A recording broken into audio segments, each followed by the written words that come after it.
Welcome to the Futility Closet podcast, forgotten stories from the pages of history. Visit us online to sample more than 9,000 quirky curiosities, from Kipling's runes to flag-colored pigs. This is episode 164. I'm Greg Ross. And I'm Sharon Ross. In 1930, British explorer Augustine Courtauld volunteered to spend the winter alone on the Greenland ice cap, manning a remote weather station. As his supplies dwindled and the snow gradually buried his hut, his expected relief party failed to arrive. In today's show, we'll follow Courtauld's increasingly desperate vigil on the ice. We'll also retreat towards George III and puzzle over some unexpected evidence. The explorer J.M. Scott compared Greenland to an enormous plate surrounded by a rim of mountains. Someone is constantly pouring sugar into the center of the plate, and after millions of years, its own weight has pressed it into a solid mass as much as 10,000 feet deep. As the sugar piles up, it gradually slips outward toward the edges between the mountains and into the sea. Greenland is the largest island in the world, but most of it is a lifeless desert, a vast plateau of ice 500 miles across and 8,000 feet above sea level. In 1930, the interior was a blank spot on the map. It had been crossed only twice anywhere near its center, and no one had ever crossed it in winter. This began to change with the advent of air travel. It became clear that many of the most efficient routes between England and North America would pass through the Arctic, and in particular the best route for a flight from London to Western Canada would pass over the least known part of Greenland. Before these routes could be used, they had to be explored scientifically to be sure they were safe to fly, with no impassable mountains in the way or impossibly difficult weather. So in 1930, the explorer Gino Watkins organized the British Arctic Air Route Expedition to the interior of Greenland. He assembled a team of 14 men. One of the more experienced members was 26-year-old Augustine Courtauld, who had studied engineering and geography at Cambridge and had already visited Greenland twice on earlier expeditions. Courtauld had already joined the expedition when he and his sweetheart, Mollie Montgomery, were engaged to be married. The expedition would take a year, and after that they'd get married and begin their life together with a tour of Europe. Mollie didn't like losing him for a year, but she understood his love of exploring. She wrote to him, "You know I love you now as I have learned to love you during the last few months. It gets worse and worse when you are away. You will always be the person to me." The expedition sailed up to Greenland and established their main base on the southeast coast. When the ship returned to England, it carried a letter from August to Mollie saying, "If I get the chance to do anything worthwhile, it will be for you." But now there'd be no communication possible between them until the following summer. The explorers worked their way up onto the ice cap on sledges and drove inland. They established the meteorological station about 130 miles northwest of the base at an altitude of 8,200 feet. The plan was that they would stay there in shifts, 2 men at a time, each pair taking regular weather readings for about 6 weeks until the next pair relieved them. The first pair started on August 30th, and they were replaced on October 2nd, but then violent winter storms set in. The first gale registered winds of 129 miles per hour before they blew the wind gauge away. Similar storms would blow 2 to 3 times a week throughout the winter. They had just drastically underestimated how violent the weather would be up there. So this meant that relieving the ice cap station would be much harder than they'd anticipated. The next relieving party left the coast on October 27th, hoping to reach the station in 3 weeks, but it took them 39 days. Along the way, they'd had to dump the portable wireless set they'd been bringing with them, and they had to eat a lot of the food that had been intended for the station. So now they faced a choice. It seemed clear that the relief party after this one wouldn't be able to reach the station until the spring, and there wasn't enough food to support 2 men for that length of time. So the choice was they could either just abandon the station altogether, or a single man could occupy it, in which case the food and fuel might last through the end of April if he ate reduced rations. Many of the men said they just wanted to shut it down, but Courtauld volunteered to man the station alone until the spring. He said his feet and hands had become somewhat frostbitten on the journey, which would make traveling difficult, and he insisted he was ready to stay alone at the station through the winter. The others argued with him, but eventually gave in and agreed to relieve him as soon as they could in the spring. They all had an early Christmas dinner together on December 5th, and the next morning the others wished him well and began to make their way back across the ice. Courtauld watched them go and wrote in his diary, "Now I am quite alone, not a dog or even a mosquito to look at." The station was a dome-shaped tent 9 feet in diameter and 6 feet high, encased in a shell made of snow blocks. There were no doors or windows. Instead, there was a square hole in the floor that led to a 16-foot horizontal tunnel that emerged outside near the weather instruments. Midway along this tunnel were 2 side passages that led to small igloos which they used for storage. And they'd built a wall of snow around this whole complex and put a Union Jack in the wall. Courtauld had 6 boxes of rations, 2 bottles of concentrated lemon juice, and 1 bottle of cod liver oil. He had a Primus pressure stove to use for cooking and heating, and candles and a paraffin lamp for light. There were 26 gallons of paraffin to use as fuel. At first, there was plenty to keep him busy. He had to thaw ice from his frozen sleeping bag, dry his clothes, clear snowdrifts from the yard, and bring stores into the tent. The paraffin lamp gave him light, and he kept the stove going for heat even when he wasn't cooking. He had his pipe, which was a gift from Mollie, and he calculated he had enough tobacco to last 17 weeks. He worked out a schedule to manage the rest of his supplies. He decided that a relief party would arrive by March 15th, and he left a bare allowance after that. His diary is interesting to read because it's an odd mix of perfect calmness and British sang-froid, and the acknowledgement that he's in increasingly grim and kind of scary conditions. On the first evening, he wrote, "There is nothing to complain of unless it be the curse of having to go out into the cold wind every 3 hours to observe the weather. 6 times a day he had to put on full Arctic clothing and fight his way through the tunnel and out into the world to read the instruments. He found that wind was forever blowing snowdrifts into the tunnel entrance. He could push the snow aside, but it compacted against the walls and made the tunnel narrower. And the frostbite in his fingers and toes made it hard to dig. But when his work was done, his time was his own, and he found ways to amuse himself. He played chess against himself, he took a star sight with a theodolite to check the error of his watch, and he read books, both his own and those that had been left by the earlier occupants of the station, including Thackeray, Scott, Galsworthy, and Whitaker's Almanac. He wrote, "There were times when the Bible made very good reading." His food was monotonous: pea flour, oatmeal, pemmican, and biscuits. So to amuse himself, he drew up a plan for a dinner for his friends, a table plan for 36: oysters, soup, sole with mushrooms, tournedos of beef, woodcock or grouse, chestnut and orange pudding, strawberry or raspberry ice, caviar or pancakes flambé. On December 17th, a storm forced him to dig himself out every 3 hours, and he had nowhere to put the snow but behind him.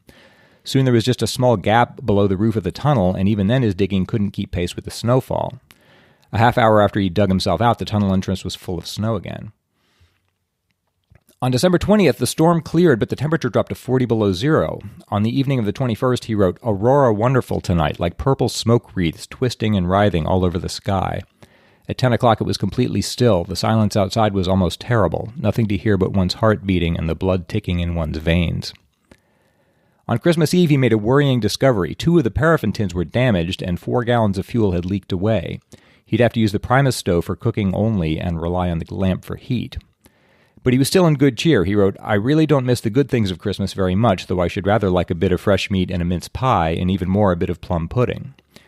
He speculated about where the expedition would land on its return to England. He studied a map of Scotland and resolved to do another cruise on the west coast. On New Year's Eve, half an hour before midnight, he wrote, "It certainly is quiet." His stock of paraffin was down to 14 gallons. He wrote out a list of New Year's resolutions: to mend his moccasins and sleeping bag, to get home and marry Mollie, to find a house, a boat, and a job, and to give up exploring and collect a library. 3 days later, a severe gale struck. He struggled out 4 times to read the instruments, but finally the tunnel was too blocked to get out, and he had to give up observations for the first time in nearly a month. He lay in his sleeping bag feeling useless and hoped that the carbon monoxide from his lamp wouldn't kill him and that the mounting snow above wouldn't collapse the roof. But he wrote, "My end should be peaceful enough, and I have 4 slabs of chocolate to eat during it. Anyhow, it won't be attended by the fuss and frills of pegging out at home." The next morning, he decided the tunnel would be impossible to keep clear. After some thought, he dug his way into one of the 2 snow igloos and cut a hole up through its roof. It didn't collapse, and he managed to get out. He wrote, "Thank God," in all caps in his diary. Later, when the gale had died down, he felt secure enough to make notes for his ideal yacht and plan a dream cruise in her around Scotland. But the tent was almost buried now. The walls bulged inward, and he heard cracks and groans, but nothing gave way. The hatch he had made in the igloo was working well. It was still above the level of the snow, and he didn't have to dig it out. But most of the spare food and paraffin was out in the yard, and he wasn't sure where it was. He had to dig for it with the spade, which took days digging down 6 feet through the snow. And the situation was getting grim. In February, the gales were coming from every direction, and even in clear weather, it was too cold to stay outside for long. During one nerve-wracking gale, he ran out of paraffin and had to dig frantically in the yard to find more. The holes he dug filled up nearly as fast as he dug them, and it was 3 days before he found a tin. Both of the snow igloos had partly caved in by now, and he expected his own tent to fall in on him any day. He noticed that his legs were thinner. But he wrote, "One can't be bored living an entirely novel life under such interesting conditions." He had a philosophical calmness that almost never wavered. After finishing Samuel Pepys' diary, he wrote, "What a hopeless fool Charles II seems to have been. Not only by his effeminacy and incompetence did he let down the country, but he broke people's faith in kings forever. He deserved the block fully as much, if not more, than his father." And he designed a set of electrified meteorological instruments and worked out an elaborate duodecimal system of measures, weights, angles, and money. I guess you got to do something, right? There's a lot of time to fill. He noted his father's birthday and celebrated it with boiled rice and homemade toffee. He noted his brother's 21st birthday in his diary and wrote, "Wish I had something to drink his health in. Must remember to get him a present when I get back." In mid-February, the temperature outside fell to 50 degrees below zero. He was running out of food, but it was too cold to go out and find another ration box. The homemade hatch he'd built into the open igloo didn't fit properly, and twice Gales had filled the igloo with snow. Now, after 3 months of solitude, he was lying most of the time in darkness, becoming thinner and more feeble. His only warm food was a daily plate of porridge. In the mornings, instead of tea, he sucked a lump of ice. On March 7th, he wrote, "I reckon unless something has gone wrong, the relief should arrive between the 15th and the end of the month. One can only trust in God." On March 15th, he reduced his food to less than a pound a day. That seemed to be enough since he took no exercise and had little appetite. He used the lamp only for brief periods now, reading the Master of Ballantrae and the Forsyte Saga. At pessimistic moments, he sometimes thought of things that might have slowed down the relief party. Perhaps an epidemic had killed the dogs, or a fire at the hut had destroyed the sledges, or everyone had fallen into a crevasse. But he knew that this was irrational. On the night of March 17th, snow forced its way past the hatch he had made in the storage igloo and filled it up again. He tried to burrow through and failed. He considered trying to dig up through the roof of the tunnel, but there was probably 8 feet of snow above it now, and he knew he could never do it. He dug his way into the second igloo, cut a hole in the roof, then dug upward through 5 feet of snow to reach daylight. It was good to be out, but eventually he had to go back in, and it was difficult to seal the shaft with the ration box. He made it work for a while, but on March 22nd, a gale filled the shaft with such a weight of frozen snow that he could no longer push the box upward. So he wrote, "So I am completely buried. Paraffin has very nearly run out, and things are generally pretty dismal." Now he's completely buried under feet of snow on top of an ice cap with no living thing within 100 miles. Was he worried about his oxygen running out? You mentioned that briefly, like that the carbon monoxide from his lamp. So I just wonder, like, does he have any air holes even? Yeah, in fact, that's what I'm getting to next year. Now that he couldn't get out, there were 3 things that frightened him. The first was that the accumulating snow on the roof might crush the tent now that he could no longer clear it off. The second was that his air might become fouled if the ventilator pipe wasn't enough to freshen it. There was a pipe that went up into the air, but that wasn't guaranteed to supply all the air that he needed. And the third thing he was worried about was that the relief party might not find him, since he could no longer keep a lookout for them. But he wrote, "It was clearly futile to get anxious, when by no possible endeavor on my part could I make any difference to the course of events." By the end of March, he was down to 4 gallons of paraffin. He still felt confident that a relief team would reach him in time, but he had begun to dream of green peas, new potatoes, and Brussels sprouts. He wrote, "Why is it that men come to these places? So many reasons have been ascribed for it. In the old days, it was thought to be lust for treasure, but the treasure is gone, and still men wander. Then it was a craving for adventure. There is precious little adventure in sledging or in sitting on an ice cap. Is it curiosity, a yearning to look behind the veil onto the mysteries and desolations of nature in her forlorn places? Perhaps, but that is not all. Why leave all whom we love, all good friends, all creature comforts, all mindly joys, to collect a little academic knowledge about this queer old earth of ours? What do we gain?" Occasionally, he crawled through the tunnel and scratched with a knife at the roof of one of the igloos with the idea that if necessary, he would cut his way out and walk back to camp. This was clearly impossible, and he gave it up. One day, he kept the lamp burning and wrote, "The following pleasures I should like to have granted most if wishing were any good. 1. Sitting in an armchair before dinner in front of a roaring fire, listening to Mollie playing and singing. 2. 8 o'clock on a fine summer morning at sea, at the helm of a small boat, a fresh breeze blowing, all sails set, with Mollie and a smell of breakfast coming up to say good morning. 3. Just having got into bed with clean sheets and ditto pajamas. 4. Bright autumn morning, eating an apple in the garden before breakfast, an enormous one, kippers, poached eggs, kidneys and mushrooms, cold partridge. 5. Getting into a hot bath." On Easter Sunday, he wrote, "Now been here alone 4 months, no sign of relief. Only about a cupful of paraffin left and 1 or 2 candles. Have to lie in darkness almost all the time. Chocolate finished and tobacco almost. What a change from last Easter." For the first time, he addressed Mollie directly. He wrote, "If it were not having you to think about as I lie in the dark and can't sleep, life would be intolerable. I wonder what you are doing. If I could be sure you were happy, I wouldn't mind, but I trust in God absolutely. I am sure he doesn't mean me to die alone here." 8 days later, on April 13th, he finished his last pipeful of tobacco and wrote, "There is now precious little left to live for." He could afford to light the lamp only briefly for meals, and the tent was now very cold. Its walls bulged inward and icicles dripped on him. Condensation turned to ice in his sleeping bag. His feet froze and he had to warm his socks with his hands. A week later, there was only a single candle left and almost no paraffin. One of his feet was swelling up. He hoped it wasn't scurvy. He passed the time by planning the perfect yacht and the perfect meal. When the last candle was finished, there was nothing to do but lie in the dark, imagining what was going on in the world and singing snatches of Gilbert and Sullivan songs that he had learned from Mollie. A faint ray of light came down the ventilator pipe, reminding him of the world of sunshine above the snow. He tried to be thankful that he'd finished his books before he'd run out of fuel. He thought of his family and home. He thought of Mollie and read her last letter again. He wrote, "It is the only thing left to do that gives me real pleasure." A week after that, he was down to his last 2 biscuits. He wondered what he would do for water when he ran out of paraffin for melting snow. Since he could no longer make tea, he filled his pipe with tea leaves and smoked those. May 1st came, and there was still no sign of relief. He had run out of biscuits. He still had a little pemmican and margarine and a few drops of lemon juice. He began to entertain the impossible thought of digging out and walking to the coast. On May 5th, 1931, he wrote, "The Primus gave its last gasp as I was melting water for the morning meal.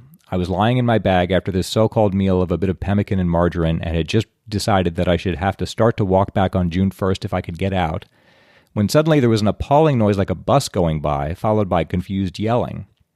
I nearly jumped out of my skin. Was it the house falling in at last? A second later I realized the truth. It was somebody, some real human voice, calling down the ventilator. It was a very wonderful moment. I couldn't think what to do or say. I yelled back some stuttering remarks that seemed quite futile for the occasion.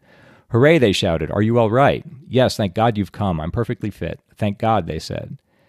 They were as relieved as I was. The whole world seemed turned inside out. At one moment I was lying in the dark wondering how ever I was going to see anybody again or ever get home, and the next home was in sight." His friends hauled him out and fed him and drove him back to the base. He lay on the sledge smoking a pipe and reading The Count of Monte Cristo in the sunshine. He wrote, "It is more wonderful than words can express to be free out of that dark place under the snow and to be really going home." They told him what had happened. They had struggled out to relieve him twice by plane and twice by sledge. When a plane had managed to fly over the ice cap, they couldn't find the station. 2 men had driven out by sledge in March and had reached the neighborhood of the station on March 26th, but they couldn't find it even after 15 days of looking. The weather was so bad that they had often been unable to leave their tents. It turned out that this was the same 5-day blizzard that had finally snowed him in. He hadn't known it, but during the storm, 3 rescuers had been within a mile of the station trying to find him. That group finally had to turn back on April 10th. Meanwhile, another airplane attempt had tried and failed to find the station. Another sledge party set out on April 21st. They had reported their first failure to London, and a notice appeared in the Times that there was now some anxiety for his safety. They said that on reduced rations his food might last to the end of May, but there was some doubt whether he had enough fuel. His family had organized a relief expedition, and Mollie had been interviewed by the newspapers. She said, "I can only hope and pray. It is, of course, a terrible suspense, but I am very sanguine, I cannot say why, that we shall hear good news soon. It is all too terribly painful for me to talk about now." The noted Swedish aviator Albin Ehrenberg flew over to join in the search, having to navigate the ice cap by compass as there were no landmarks. At one point, 5 searches were underway at the same time. His friends finally found him on May 5th. It's almost surprising that anyone found him at all. By the time they reached the station, all that projected above the snow were the tops of 2 weather instruments and the tattered remains of that Union Jack. Altogether, he'd been alone for 5 months and shut in for 6 weeks. He was delighted to be reunited with his friends and appalled at the fuss that had been made about him. Back at the base, he washed, shaved off his beard, and sent a wireless message to Mollie. It said, "Got back from ice cap today. Fit as an orchestra. Terribly sorry to keep you so long without news." He returned to her in England, and they were married, finally, the following January, 6 weeks after he got back from Greenland, and a year and a day after the resolutions he had made on the ice cap. Mollie later wrote, "We were married on the 2nd of January, 1932, in Southwark Cathedral, and set off for a honeymoon which was to last 3 months and more. We had a wonderful send-off from Victoria Station with placards in chalk saying Courtauld departure from platform so-and-so. As we arrived at Dover Station that dark and windy January night, the ticket collector said softly, 'I hope you won't be taking the lady to the Arctic, sir.'"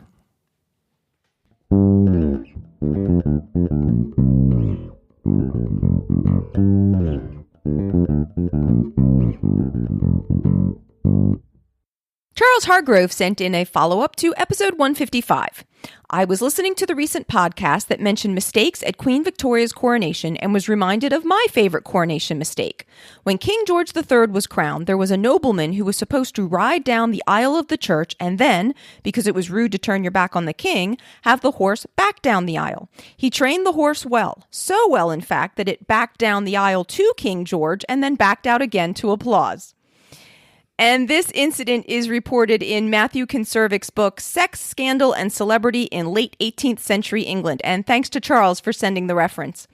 After George III's 1761 coronation at the state feast, Lord Talbot, the designated king's champion, was to enter Westminster Hall on horseback, throw down a gauntlet, and challenge anyone who wanted to contest the authority of the new king.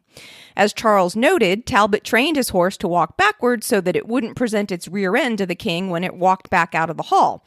However, when Talbot made his entrance toward the king, the horse insisted on walking backward down the hall to George, which I guess would have defeated the whole purpose of its having learned the trick in the first place. That is fantastic. I always wonder when I hear something like that, if aliens are observing us, what would they make of that? The whole thing, having a horse there at all and then backing it both ways up the aisle. What would aliens make of a coronation? Yeah, the whole thing. In his book, Conservic also says that after the coronation was over, a large diamond fell out of George's crown, an incident that people later claimed was a symbolic foreshadowing of Britain's loss of America during George III's reign.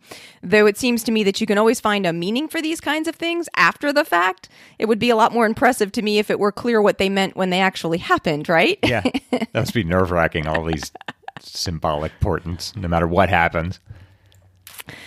And I have a bit of an update to the puzzle from episode 161, so spoiler alert for that.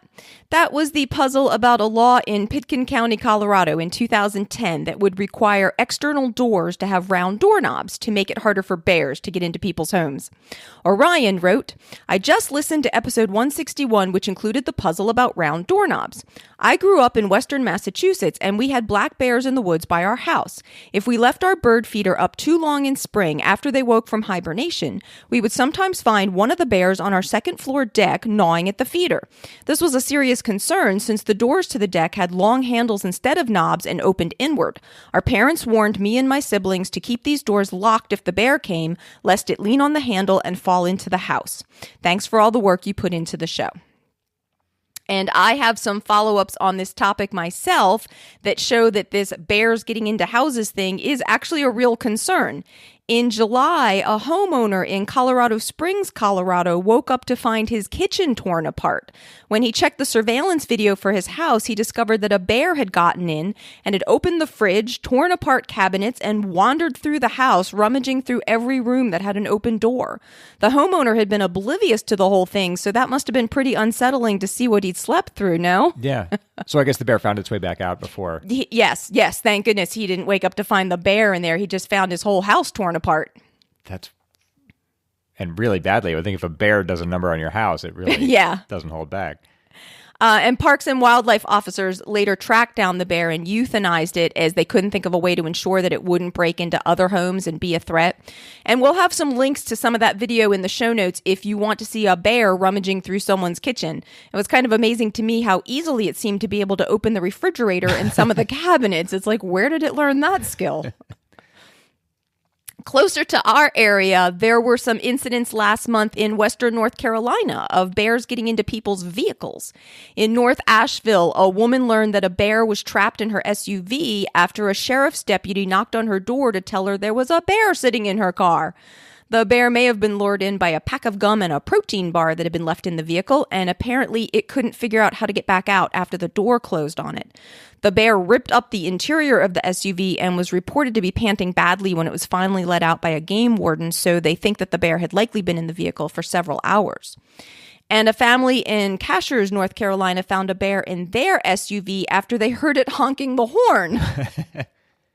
That vehicle's interior was also shredded by the trapped animal before it was let out by a sheriff's deputy. Apparently, in these cases, they just open the door of the vehicle and let the bear get out. I wouldn't particularly want that job myself, but at least in these cases, the bears weren't euthanized. I wonder if auto insurance covers marauding bears. I guess maybe it does. Yeah, at least the woman in North Asheville, yes, her insurance policy did pay for it. It was labeled attack by animal or something like that. It did cover it, yeah. And it seems that this whole thing isn't really that uncommon. A quick internet search showed me plenty of reports of bears getting stuck in vehicles in various states and even parts of Canada, though Colorado did seem to be overrepresented in the reports. But no word whether anyone there is proposing putting round doorknobs on vehicles. Oh, good thinking.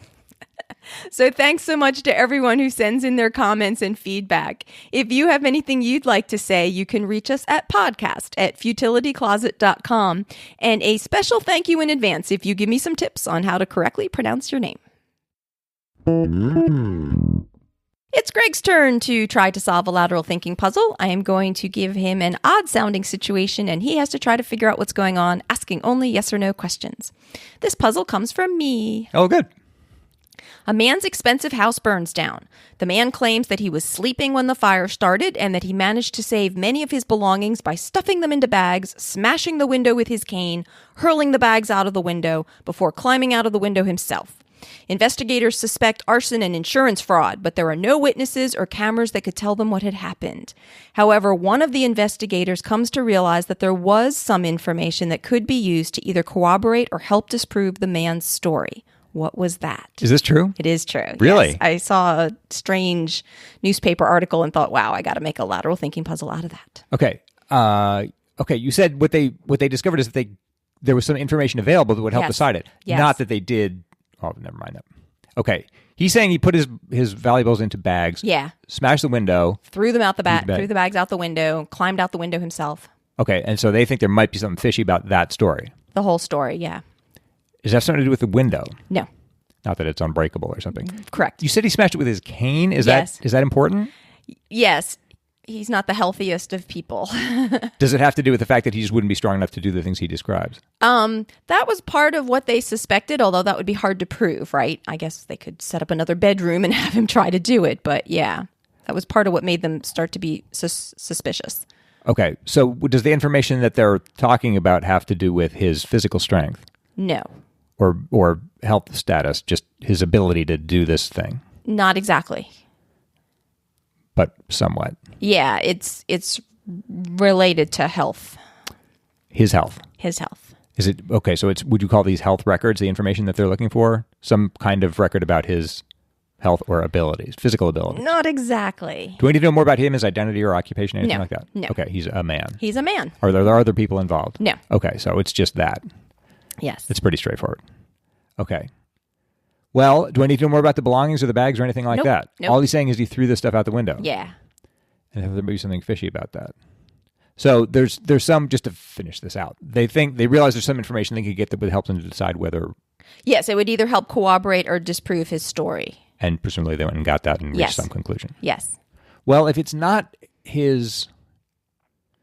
You're saying it's somewhat important, his health is somewhat a factor. Yeah. Do I need to know more about what the belongings were specifically? No. Not like his barbell collection or... No. Or the... well, what the heck else is there? Does it matter what more... Do I need to know more about the building? Like what floor he's on? Anything like that? Mm-mm.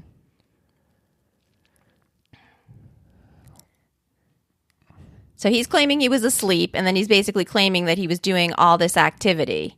And they're just suspicious of the whole story, and are trying to figure out what could they use to help them see if the story could be right or not. He was asleep and the fire broke out. That's what he's claiming, yes. And did they find some...